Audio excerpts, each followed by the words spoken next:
completely absent. This is the view that universities and higher education and lower education in general take towards sharing, in my experience. It's cheating. When I was in fourth grade, I'd draw little pictures in the back of the class, and I'd show them to people with open arms.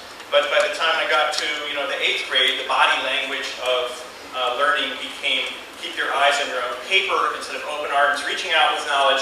It was arms encircling the paper, making sure no prying eyes spied on you. And if you have any question about whether that's true in academic, higher education, universities, and so forth, just look at the budgets that are devoted to anti-plagiarism software, at the enormous expenditures at anti-file sharing lawsuits. And you'll see that the dominant message about sharing in higher education is don't. This is also true for academics like me, where we are encouraged by lab lawyers and university policies to get tenure only by investing in intellectual property that excludes other people from accessing our research, as well as publishing according to a peer review system that views peers as a couple dozen people instead of the definition of peer and peer-to-peer network, which is in the millions. This from one egregious example from the University of Texas, a classroom license. My lectures are protected by state common law and federal copyright law. They encourage professors to hand this out in class. You are not authorized, the student has to sign this, to record my lectures, to provide your notes to anyone else, or to make any commercial use of them without express prior permission from me. So if a student misses class and talks to another student who is in class afterward, oh, what did John talk about in lecture? I'm not at liberty to discuss it. I signed a non-disclosure agreement. What is this, the Las Vegas School of Education? What happens in the classroom stays in the classroom?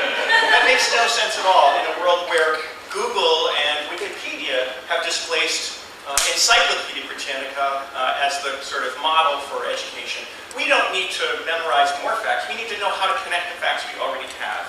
Well, fortunately, people in this university volunteered to test drive a software project that Jolene and I, you'll be meeting her virtually here soon. Let's see, there she is. I'm not sure if she can actually talk yet. That we helped with John Bell and a number of other faculty and students at the University of Maine created called the Pool. The Pool has a completely different ethic. So there we are. It's scary looking when you first get into it. Lots of fish in that sea. But if you know how to operate the interface, you can quickly jump in. I'll show just one thing we can do, which is sort by subject. And University of California, San Diego, Santa Cruz is one of them. These are the projects that were produced by Layla Sacker's class. Layla, where are you? There she is. Okay, and I'm going to ask you to speak up soon about that experience.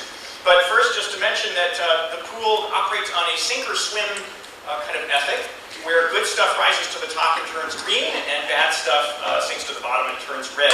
That's what that kind of vertical axis is. The horizontal axis, in this case, is how many reviews you got. So a natural occurrence, this sort of glowing thing over here, is the one with the most reviews. Let's take a look at that. I can see that, wow, in terms of that progression that Marsha mentioned from conception to realization, there's been a lot of progress according to the version stream since the intent. There have been 21 reviews that have taken place. This is between universities. Okay, so students in 3 classes at the University of Maine and 2 classes at the University of California, Santa Cruz are operating in this project, giving each other reviews. You can see that the last one here by Sam Lynch. What did he think of their final release of the website? He said it looks like it came together nicely. In terms of perceptual, he says he'd like to think about a different way to display photos. So they're getting concrete feedback on many levels.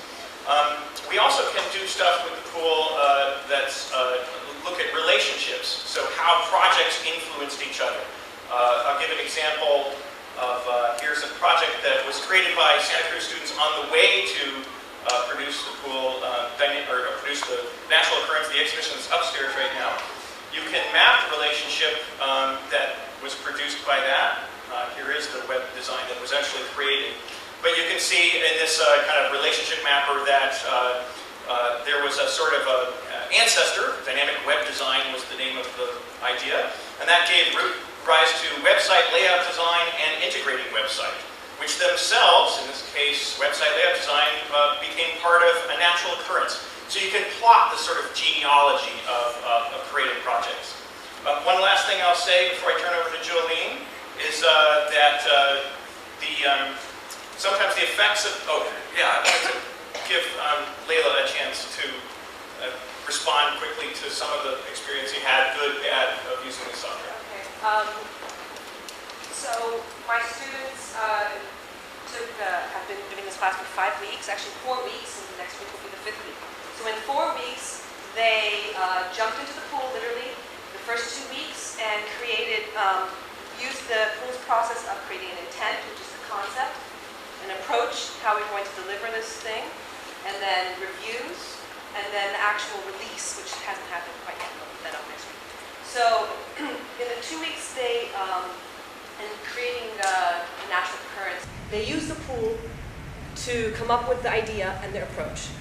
And it was really exciting at the beginning. I will say that because of time constraints, one of the